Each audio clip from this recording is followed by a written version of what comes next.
So let's begin our today's session with the discussion of mathematical logic. Now, mathematical logic is a topic which is there in your syllabus of Unit 3. Now, I am actually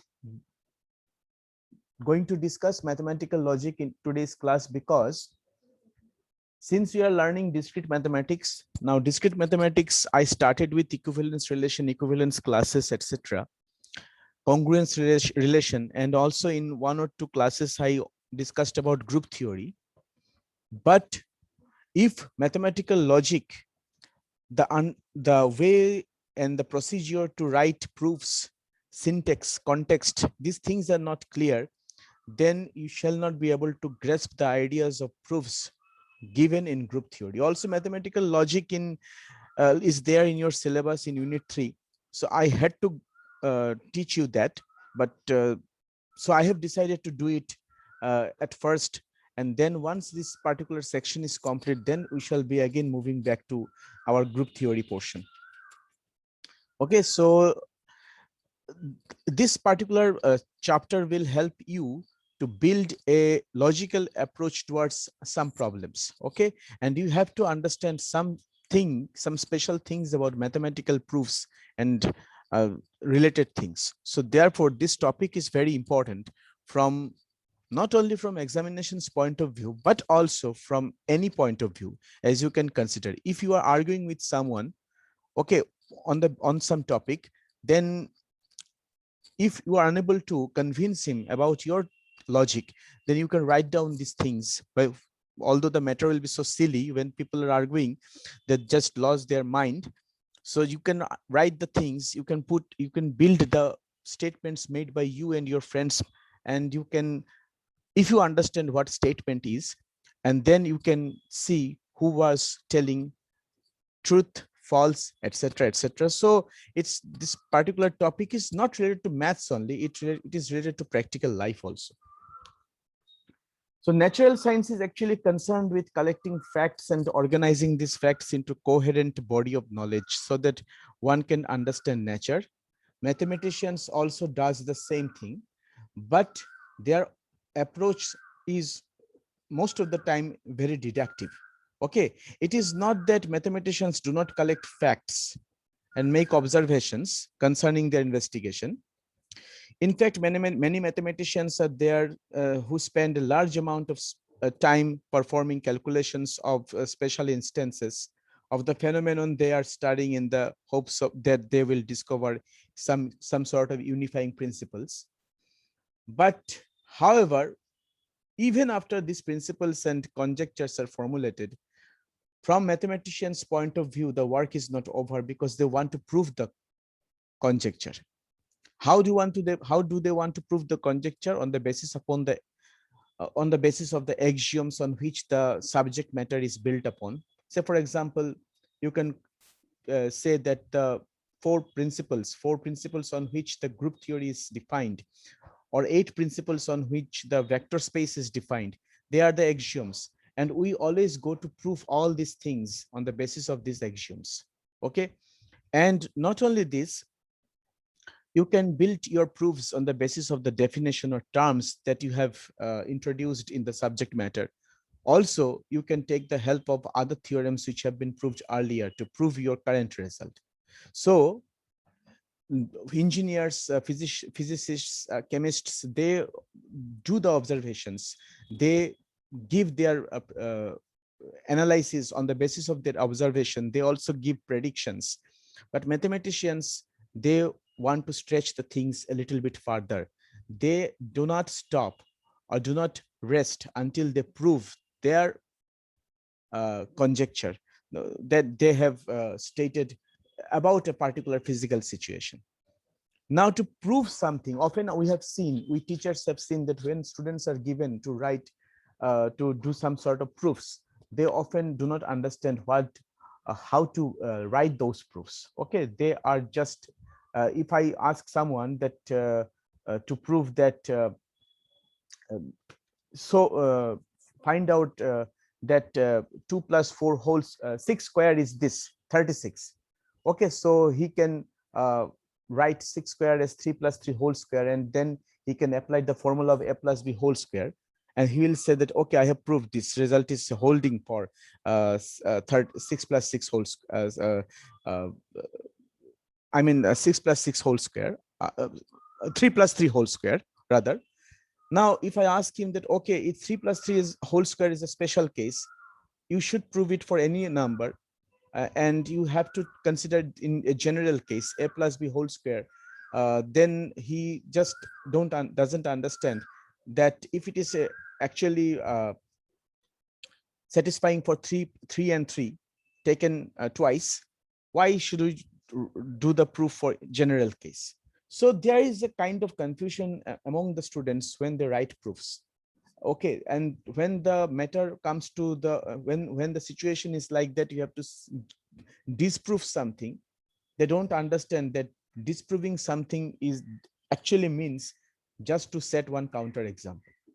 So all these things, all these uh, um, materials, all these contexts, quantifiers we use like for all, there exist, etc., for any, all these are parts of the subject matter which is called mathematical logic, and I'm going to start this topic today, and we shall be dealing with that within I will take a fair amount of time to discuss these things because it's very important to understand rest of the discrete mathematics. To start with, you have to understand what statement is. Okay, so my definition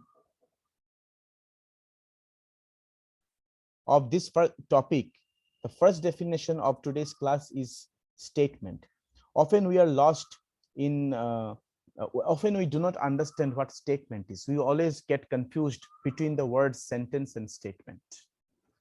We say many things, okay, but in one of the books, often I read somewhere sometime that if a person speaks 100% in a single day, 95% times we speak rubbish.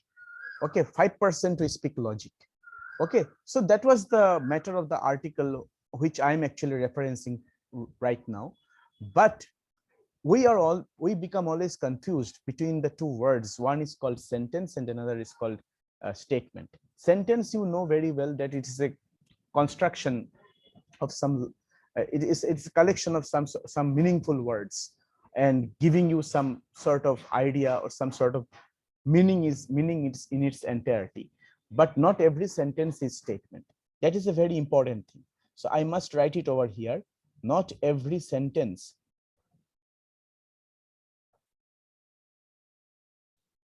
is statement. Okay, so what is statement? The sentences which can be judged by its truth or false, then this type of sentences are actually called the statements. So we can say that if we have a sentence, I am writing it in my own way. Okay, if we have a sentence and if we can say that this sentence is either true or false,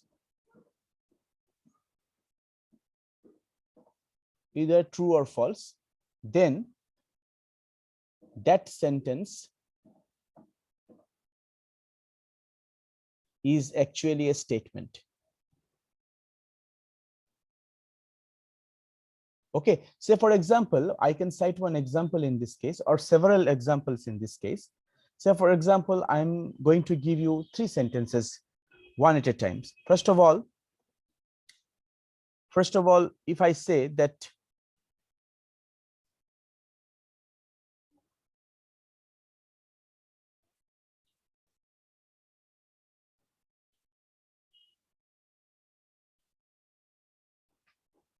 Narendra Modi is the Prime Minister of India,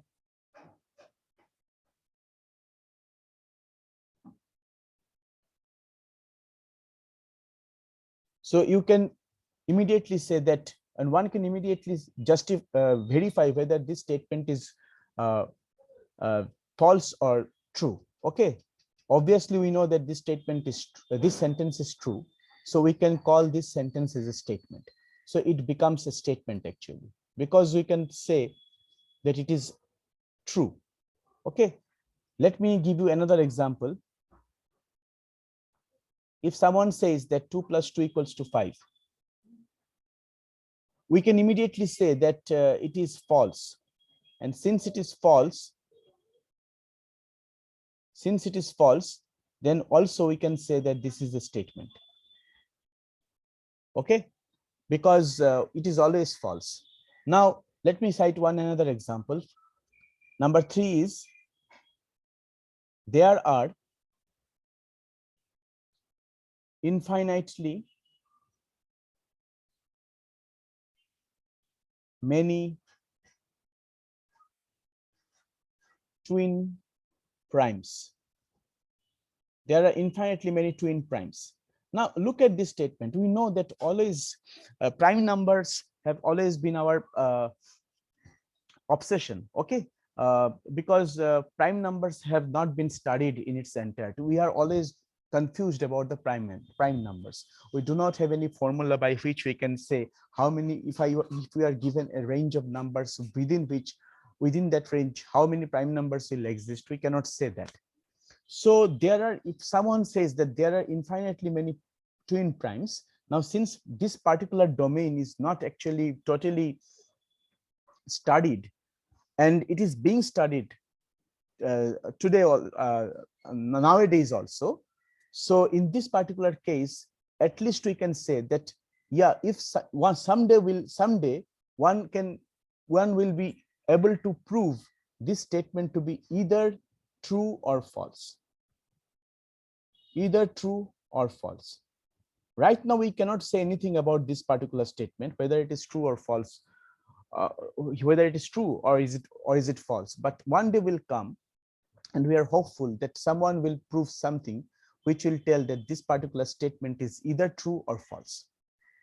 Okay, but although we are not able to say it right now, we can easily guess that any sane person can guess that this particular statement will not be both at a time. It is either true or false. So from that perspective, this particular sentence is also a statement.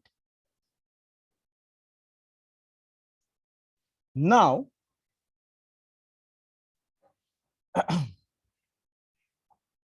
I'm giving you another example.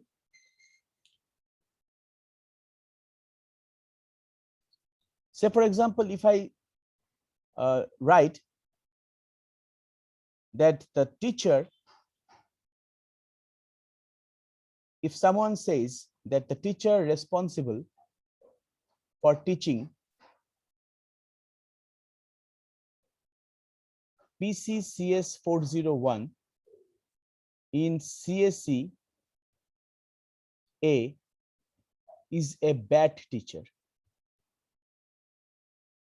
If someone says this, then this particular sentence will not be a statement. This is not a statement, because the person who is making this particular, who is actually saying this, maybe he is not liking his PCCS 401 teacher. But in CSE section A, there are some other students who may like their PCCS 401 teacher. Okay, it actually varies from person to person. It is just a matter of judgment. It is not a universal fact. Okay, and therefore you cannot say whether it is true or false. Here also we cannot say, we do not know whether this statement is true, or we cannot say whether this statement is false. Look at these look at these two sentences, 3 and 4. These sentences, there is a little bit difference between these two sentences. One difference is the fundamental difference between the sentence 3 and 4 is that in sentence 3, we are not able to make the judgment that this particular sentence is true or false, because we do not know whether the primes are there are infinitely many twin primes or not.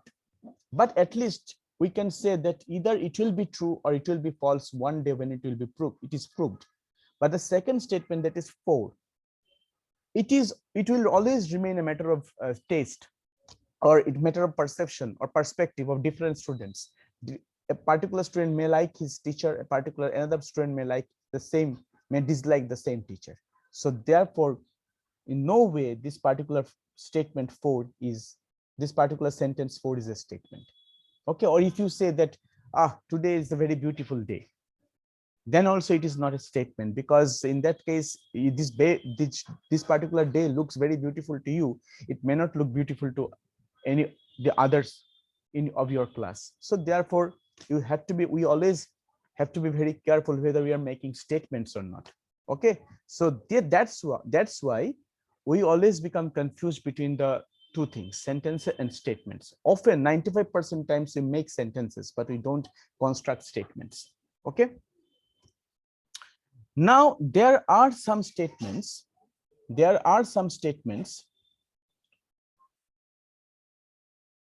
okay, let us write it over here. There are some statements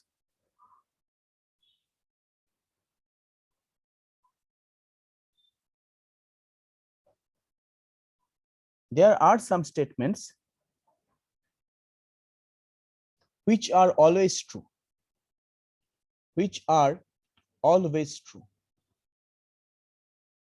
Say for example, from the above four above 3 statements which I made, this one, that one, and this one, with respect to this, I can say that statement 2 plus 2 equals to if I write not 2 plus 2 equal to 5, this one, there are infinitely many twin primes. Yeah, that can also be. I have not made any statement which is always true over here. So let us make one statement which is always true. Say for example,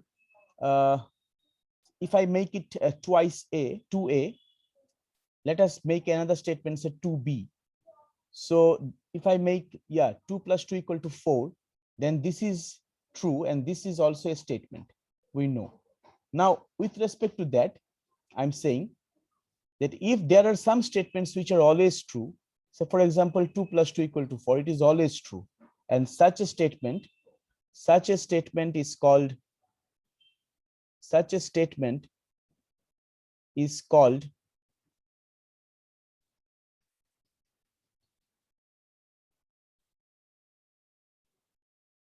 tautology.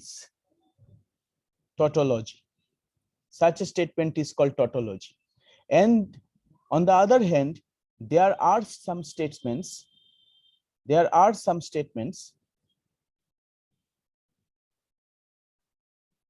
which are always false,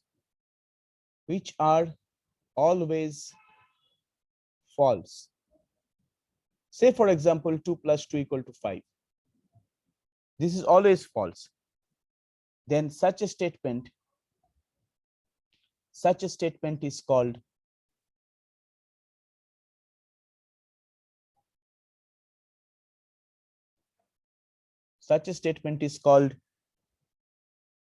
contradiction.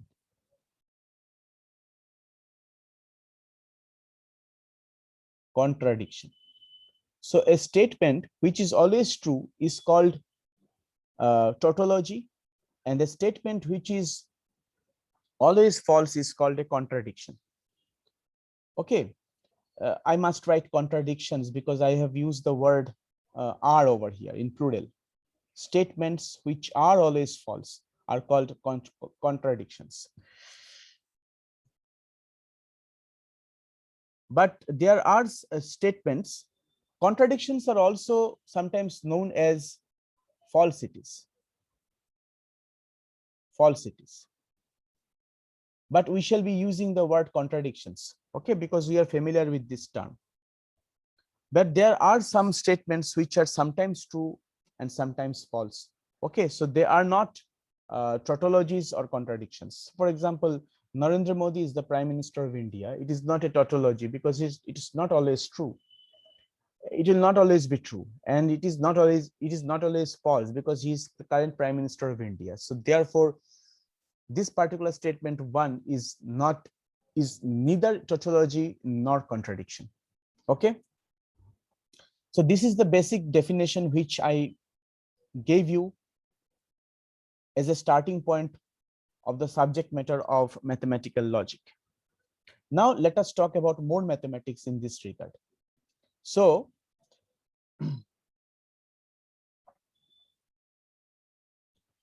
if I call this as definition one, let us write it as definition one.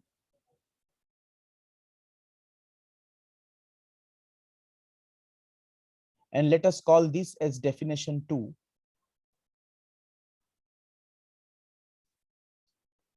Then I'm going to make now the definition three. Okay. So what is definition three? Definition three is very important. It says, suppose we have two statements. Suppose we have two statements. Capital P and capital Q. Then P and Q are said to be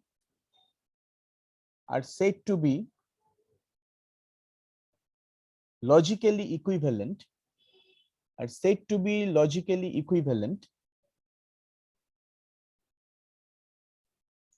if P is true exactly when Q is true, or we can say P is false exactly when Q is false. Then we say that the two statements capital P and capital Q are equivalent statements, and by notation we write it as,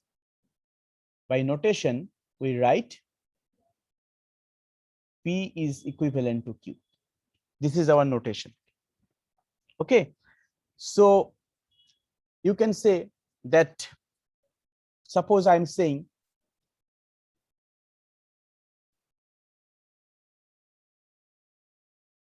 X is Miss Mamata Banerjee,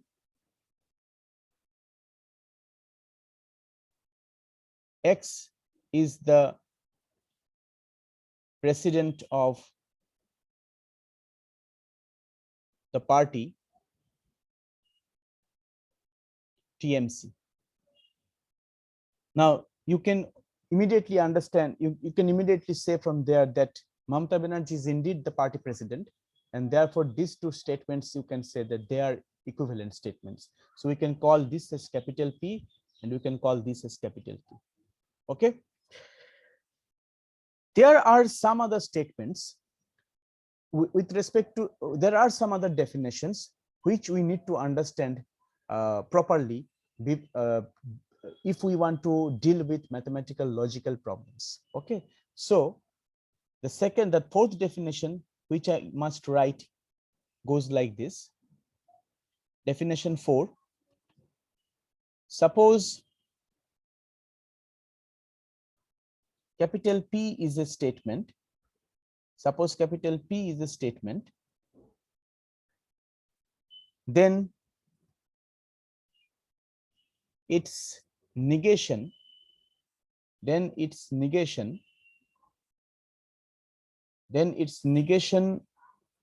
is the statement denoted by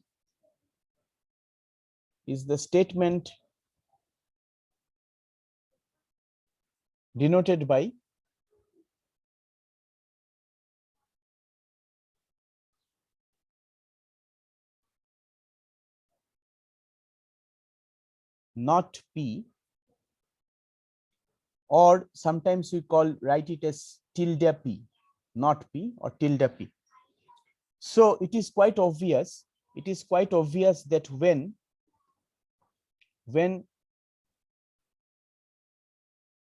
capital P, the statement capital P is true, not P is actually false, and vice versa. Okay. Now you see, in mathematical logic, we often construct the truth table.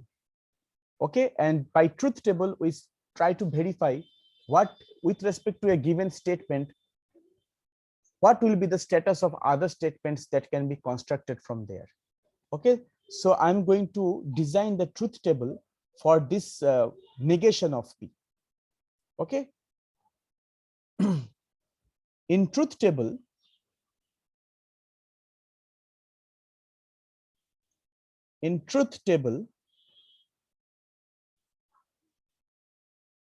we shall use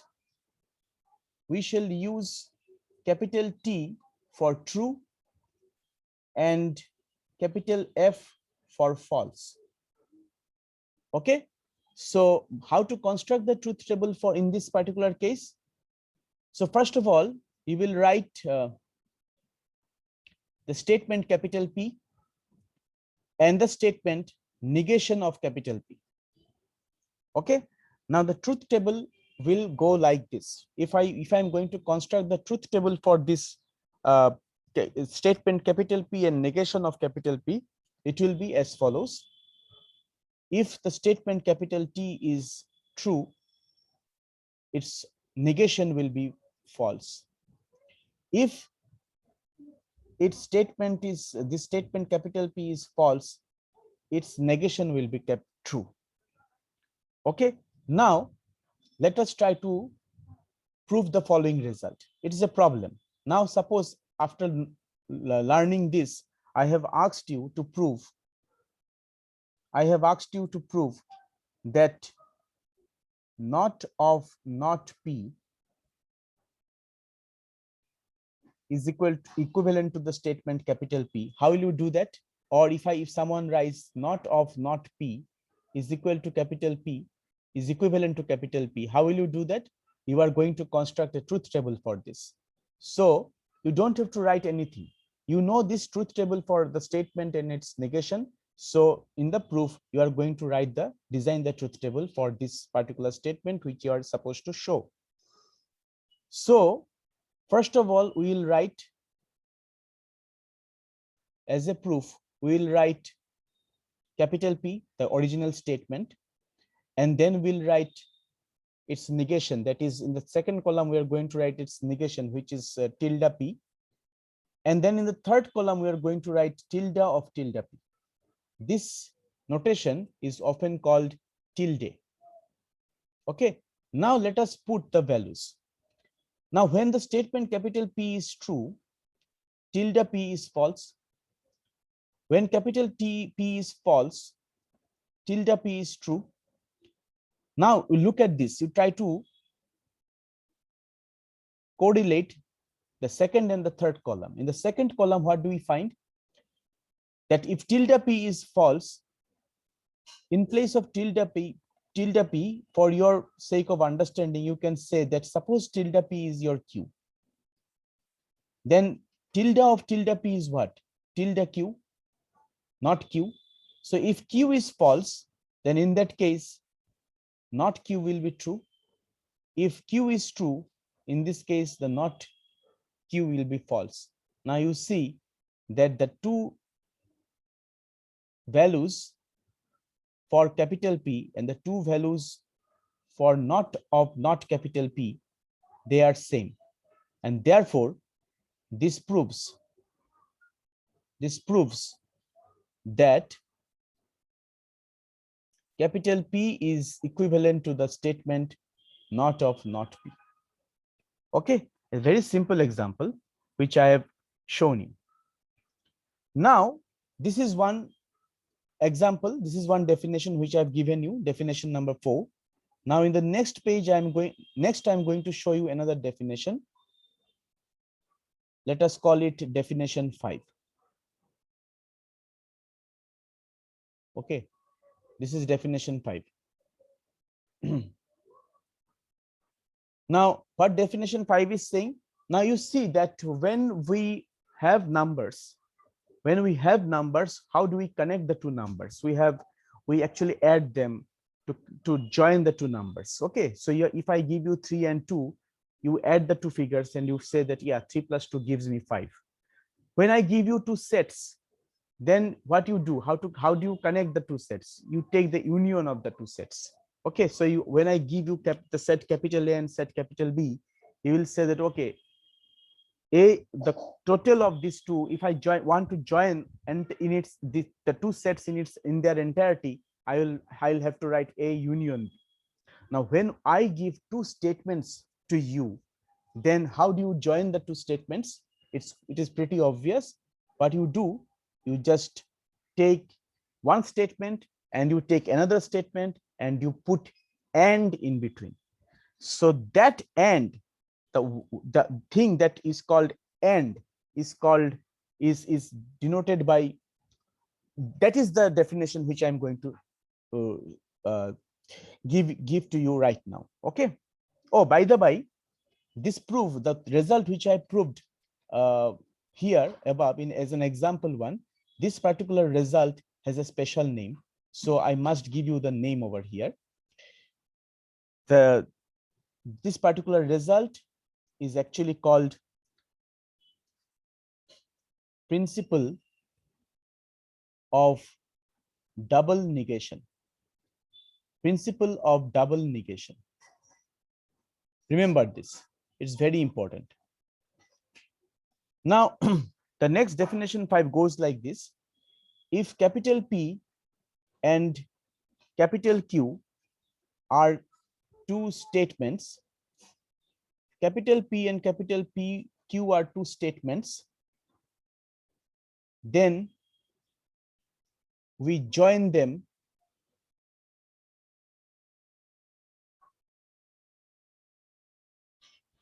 by and we write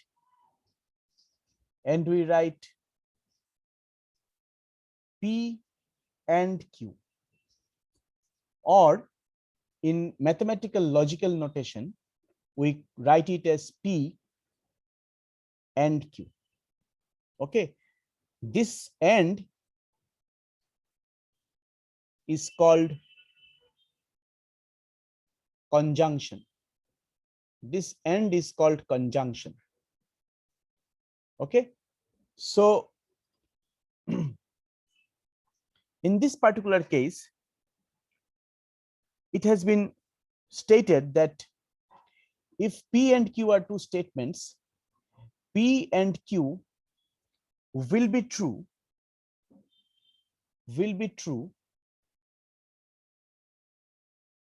when both the statements P and Q are true and is false otherwise. This is the rule. So immediately the truth table, if I construct the truth table, I will get, suppose I'm putting P and I'm putting Q and I'm putting P and Q. Then how many possibilities now we get? Both the statements capital T, P and Q may be true. Suppose capital T is true, capital Q is false, capital P is false, capital Q is true, and both of them are false. Now, according to this definition, their conjunction will be true only when both of them are true. Otherwise, if one of them is false, then the conjunction is false. It's a very important result. You have to remember the truth table. We are going to now, less than 1 minute is remaining, and we shall be continuing with this particular subject matter in the second session. So I'm stopping here right now.